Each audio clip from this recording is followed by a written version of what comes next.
Are you looking for problems to solve, or are you just complaining about the problems that are surrounding you?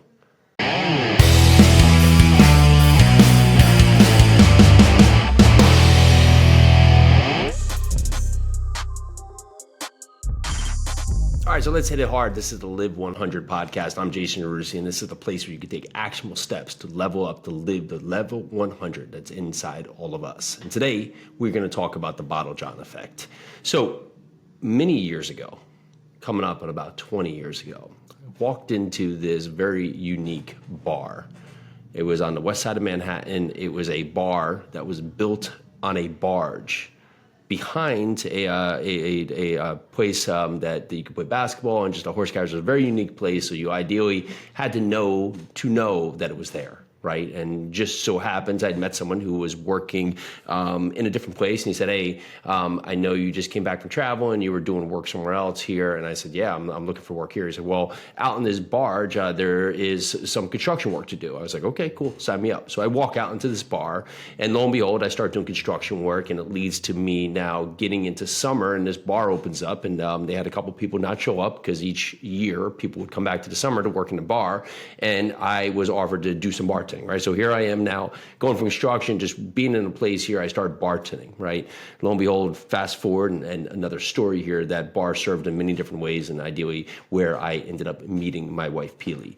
That said, I'm working at this bar, very crazy bar. You would stay up to 5, 6, 7 a.m. in the morning because of all these different parties that would happen out there. And it was just bottles, right? There was no taps out there. And each and every night, of course, there would be all these bottles around, and you would have to have the garbage people come, and they would collect the bottles and try and put them together here. And they would just end up throwing them out, right? Because there was no recycling need. Well, lo and behold, one night, the owner very proactively has a guy walk up to him, and his name's John, right? And John says, hey, listen, I'll pick up the bottles and I'll take it all away, and you don't have to pay people and porters to come and take all these bottles away, and if I can just take them and recycle them. And John was like, yeah, that's great. I don't have to pay for the garbage fee. You're going to take them. You're going to come after each and every night. You're going to do that work on this bar. And he's like, yeah, okay. Well, John turns out to be a homeless person at the time. And each and every night, whatever time it was, John was sitting there waiting for the bar to close, and he would come pick up those bottles, put together these boxes, and put these bottles back into these boxes, and then take them away, right? And of course, he had to cross not only down the barge, up the ramp, across, of course, the highway, a very busy West Side highway, to get these bottles, to take them to the recycling plant, and to make the change he did on those bottles. Each and every day, he's doing this.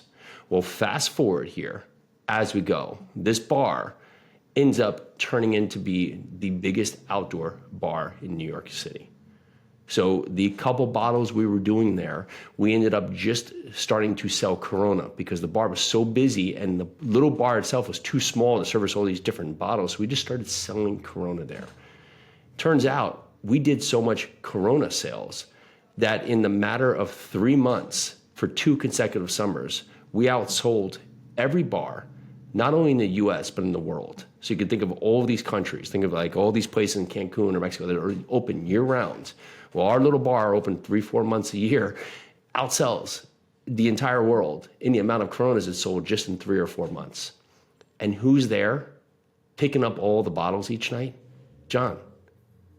Because he didn't ask what in fact was a job that was beneath him. He didn't say, I'll look for something better. I'll wait for something that comes up. He just started doing something. He committed to it. He did a great job. He put himself in the right place. And the owner himself committed to John, gave him his word that John could do this. So fast forward, all these companies coming up, hey, you could do the recycling, you can make all this money back. Well, John gave his word. So John was the owner, but John gave his word to John, who ended up being called Bottlejohn, right? That's how he was introduced to me. And Bottlejohn ended up serving the need of taking this pain point from the owner. So he showed up, he created value, he took off stress and pain from the owner, who was each and every day having to find these people. And he came and was disciplined, committed, he did a great job, he carried it forward, and he continued the task. So as that bar got so crazy that we started selling thousands and thousands and thousands of cases of Corona, John, lo and behold, starts to build his team. So not only it's John, there's another 3 to 4 people out there that are now collecting bottles each and every night, putting the boxes back together. They have a system, they have a process, they have a plan in place. Because when the opportunity arose, John was already disciplined to the work. And so many times in life, we want this thing to happen for us, but we don't want the preparation, right? We just want this magical thing to happen to us, but we don't realize that what has happened all these times, or all these opportunities are in front of us that we said, oh, it's, that's beneath me. That's worth my time. I'll wait for something better. That if you could just stand there and commit to do your best thing each and every day, when a time is tough or something just isn't right for you, but you find something available and you go put your best to it, that the opportunity shows up. And John, building out his team, doing this, taking on the Coronas, boxing on the Coronas, getting recycling money, you can imagine the money starts working into the back end. So fast forward a few years. I've now moved out from that bar, moved into a different format here, to a bar, magical place, great people, a lot of great relationships. And lo and behold, I'm in the subway. And who do I see dressed to the nines but Bottlejohn walking through the subway? Well, Bottlejohn had taken what was the opportunity that had afforded him at that time, and he had turned it into a mega business, because he was not only doing it for us, but he was doing it for other ones, doing it for other bars, other places, right? He had transformed to build a business based on a need, to serve a need that was a pain point for somebody else. So if you're sitting there today and you're saying, well, what should I do? What kind of business should I start? Where should I go? Find something that solves a need, that takes away a pain, takes away something that is at least aggravating to someone else. If you can do that, if you can solve a problem, right? The bigger problems you solve, the more money you're going to make. So John, dressed to the nines, was able to go and not only not be homeless anymore, but he was able to buy himself a house up in Upper Manhattan, right? He now had his family, everybody was living in this house because John took the initiative. He didn't say, "Woe's be me, I've had something bad to happen to me, I'm going to sit in here and wallow and blame everybody else." He took and was disciplined to what has happened in his life. And he started moving himself forward to how he can do better things, how he can create more value, and how he can solve problems. That's within all of us. Within all of us. If you don't have what you want today, ask yourself, are you looking for problems to solve, or are you just complaining about the problems that are surrounding you? Because there's a Bottlejohn in all of us who can go out there and be your best self, right? And I found that a lot of things have showed up in my life is because I would go out there and just put my best into things, right? I would, even when I was waiting tables or serving bar or sweeping a restaurant, right? I would make a game out of it. I'd make something of a commitment here where I would see how fast I could do it, if I could do it in a different format, if I could go, how many drinks I could serve, how many people I could talk to in a night, right? There was all these different ways where I could discover a test within myself and also provide great service. Because people remember the experience and remember how you treated them.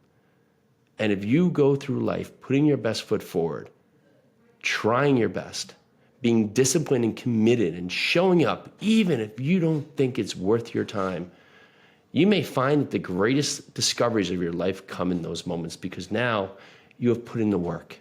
And the discoveries you find, the opportunities that have come in front of you, you're going to be disciplined. You're going to be prepared. You're going to know how to commit. You're going to know and have the work ethic to go out there and commit to make change, not only in yourself, but in those around you. Living 100 just isn't about improving you. It's about improving people around you. It's trying to level up those around you, because you are creating a difference. You're not only creating a difference within yourself, you're creating a difference in each and every person around you. And that starts with you. If you're looking for change in the world, you have to change yourself, I think Socrates says. And if you think about that, it puts you in the right format where you no longer start to blame. You no longer start to look outside of yourself for why things aren't working. And you start asking yourself the question, how can I show up today? How can I be better? How can I be the difference maker within me, where I don't need validation from anybody else? I don't need somebody else to do something for me. What can I control today? What can I control right now to be the change that I want into the future? And Bottlejohn just was that. And I don't even know Bottlejohn's last name, but I remember how he acted, how he felt. He showed up, he was disciplined and committed, and he was kind. He kept to himself, he did his thing, he said exactly what he was going to do, and then guess what? He did exactly what he said he would do. And that's all the difference in the world. If you can get up, show up, do what you say you're going to do, that is exactly what is needed in each and every one of us in our life. So as you go forward to live your 100, ask, are you showing up? Are you putting forth even when you think something may not be worth your time and may not be valuable to you? Are you giving your all at all moments, no matter what, because you don't know who's watching. You don't know who's paying attention. You don't know what opportunity is coming around that corner. If you're thinking about something so long that you say, you know what, I'll wait for something else, will you be ready when that time shows up? And the answer is most likely not, because it's probably passed you by numerous times. You've probably wasted multiple opportunities because you weren't doing the work today. Get forward, do that work. If you want to learn more about the work we're doing here, go over to jasonyarusi.com. You can see more about the Live 100 podcast, more about how we show up to Live 100 today. It's all within you. It's all within you. You just have to ask yourself, what are you waiting for? Well, the answer is nothing. Get up today, go out there and take action. That's how we find our 100. That's how we level up our life. That's how we level up everyone around us. So ask yourself today, what Bottlejohn can bring of you? Where can you be disciplined? Where you can be committed? Where you can create opportunity by being committed and disciplined to your future, the future you.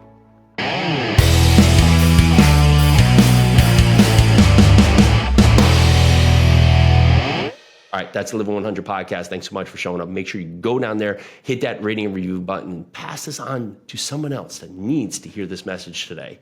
Thank you. Let's go.